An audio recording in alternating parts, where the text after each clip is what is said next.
There's plenty of choice for sim racing handbrakes these days, but sitting at the cheaper end of the branded entries is Moza's HBP Handbrake. It can work independently via USB cable, making it an option for all PC racers, and connects with Moza's software to allow you to customize the input curve just how you like it, and can be physically adjusted to tweak the amount of travel there is and how much resistance it puts up getting there, ranging from a fairly long pull to a really short and snappy one. If you're after a pretty cheap unit, but you want something with a good deal of adjustability and a bit more name brand legitimacy than a generic eBay handbrake can give you, this seems to hit the mark. Let's take a quick look. Cheers to Moza for providing the HBP Handbrake seen here for review. Although sent courtesy of them, Moza has no say in what I say. Those that know my videos know that I'm not scared to point out shortcomings if there are any, but praise is also always given where due. Check the links in the description for info on where to buy.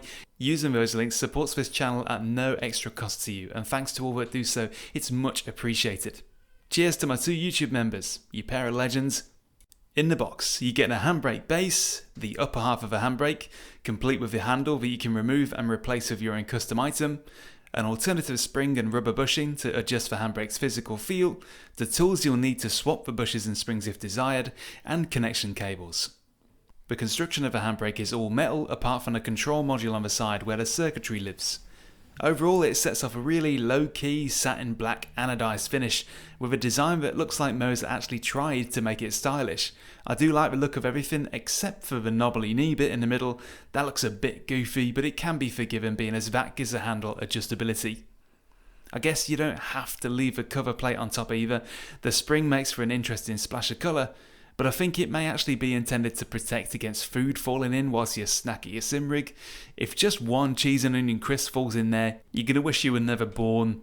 There's two mounting holes at the front and rear of the handbrake, but also a single threaded hole underneath. Between them there should be enough to work with to mount it to most things. I've mounted mine to the shifter mount of the GT Mega Titan rig seen here, but if I wanted a shifter and handbrake together, then of course I'd need to add a separate bracket or extension plate, so do consider where and how you'll mount yours. In order to detect you pulling on the handbrake, it uses a rotation sensor, not a load cell. That presumably helps to keep cost down to where it is, and it's not unusual at this price point either, but it's also not really a practical cause for concern because you can still set the handbrake up to act very much like a load cell handbrake in nature, and that's thanks to the accompanying Moza software that makes it all possible. In the Moza Pithouse app, you can tweak the exact input curve that you want the handbrake to register, really useful for making sure things can be molded to suit your particular style, whatever that may be. The way I've set mine up is to completely ignore the initial slack in the lever, i.e. the first stage, then it picks up sharply when it meets that resistance of this rubber wedge, which essentially acts as the second stage of a handbrake pull. To me, it behaves and gives results just like the Husingdale handbrake I owned previously, and that's twice the cost of this at least. It's possible for me to set it up exactly like that with Moza's software very easily.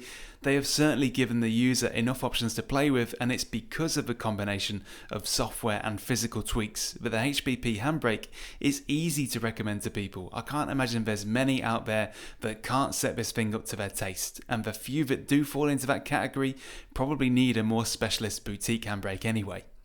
If it wasn't for the extra effort put into adjustability, then this would just be a generic, unremarkable device. But because they did, this is an excellent handbrake for the price that feels like it was made to satisfy the widest spread of racers possible for the money.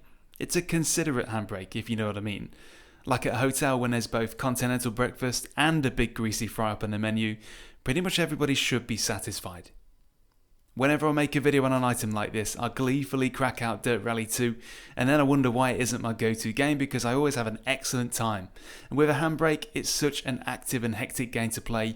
It's always so addictive to launch the car into turns and kick the back end out with a physical pull of the lever. It simply wouldn't be the same without one.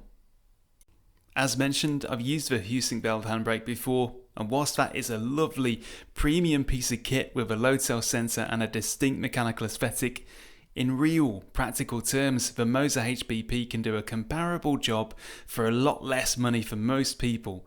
Only professionals or ultra-spec rig builders would need anything more. If you like the way it looks, for the price, this handbrake should make you pretty happy. And that's it. Thanks for watching this little review. If you got any questions at all, then feel free to ask. I'll try and answer them. And do check out my other videos if you like this one, and drop a like and subscribe if you found it handy. I really appreciate it. Cheers!